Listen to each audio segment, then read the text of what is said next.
The most recent federal energy policy was included in Title IV of the American Recovery and Reinvestment Act of 2009, more commonly known as the stimulus bill. It provides funds specifically for the rapid development of renewable energy and electric power transmission, and provides funds for state initiatives, as well as providing funds for regulatory programs such as RPS.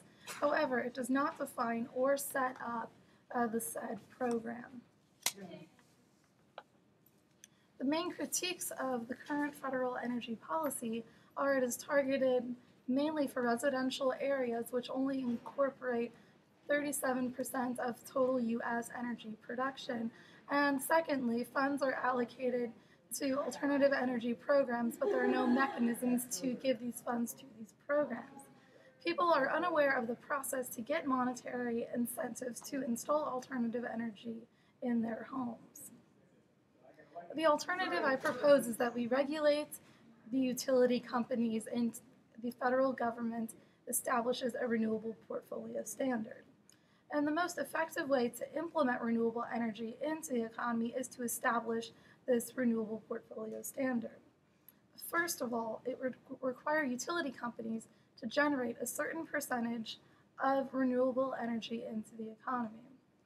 According to the Union of Concerned Scientists, we have the energy potential already installed and connected to the grid to provide for the 20% standard that the renewable portfolio standard would call for in the United States. Currently, the breakdown of energy in the United States is 48% of total generation comes from coal, 21% from natural gas, 20% from nuclear, 6% from hydroelectric, 3% from renewable energy, and 1% from petroleum.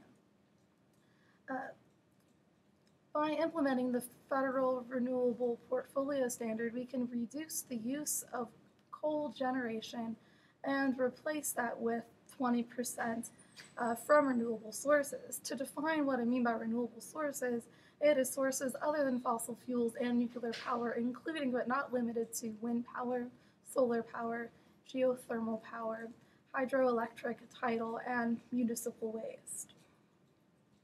The main difference between a renewable portfolio standard and the current federal policy is that a renewable portfolio standard does not incentivize one type of energy. For instance, the Energy Act of 2005 provided a production tax credit to companies for wind power. However, a renewable portfolio standard would not focus on only one renewable energy or multiple renewable energies, but instead the policy allows for flexibility in the type of energy that can be used. This is advantageous for many reasons. The primary reason for implementing a renewable portfolio standard rather than incentivizing one type of energy is that many states have the potential for different types of renewable energy.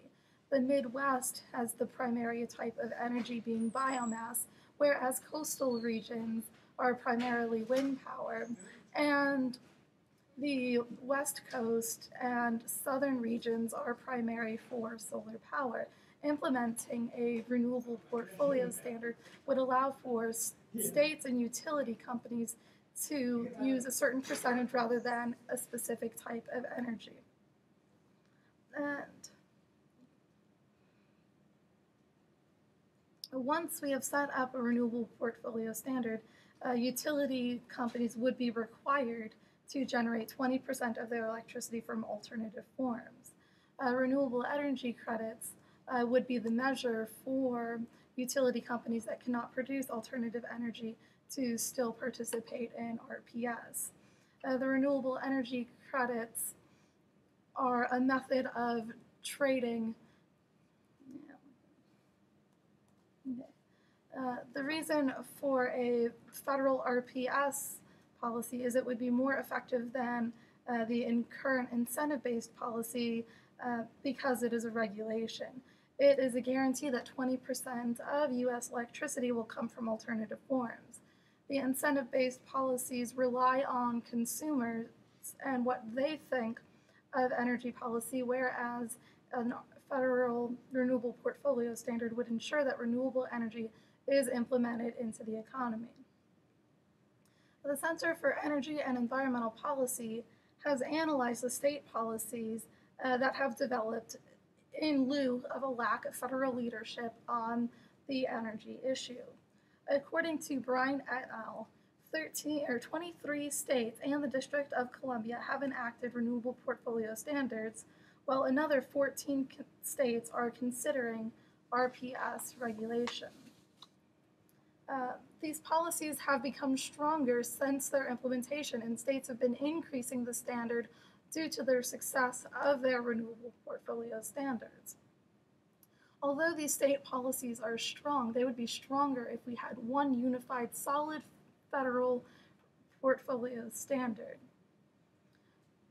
Many people disagree with the idea of a federal renewable portfolio standard because they do not see the need for a federal policy when many of the states are developing their own policies. However, according to Scoville, each state has their own policy, creates confusion amongst the investors and utilities because each state has their own definition of renewable energy and each state has a different policy for regulating utility companies. And secondly, this lack of unity on renewable energy policy among states has deterred investors and led companies into bankruptcy, complicated compliance measures, and made interstate cooperation virtually impossible. Consumer compliance is attained much more easily through a unified federal policy. Federal policy is necessary for standardizing all of these different state definitions and making the standard clear for customers and utilities. Opponents also claim that a federal RPS policy would negatively impact the economy due to the higher costs of renewable sources of energy.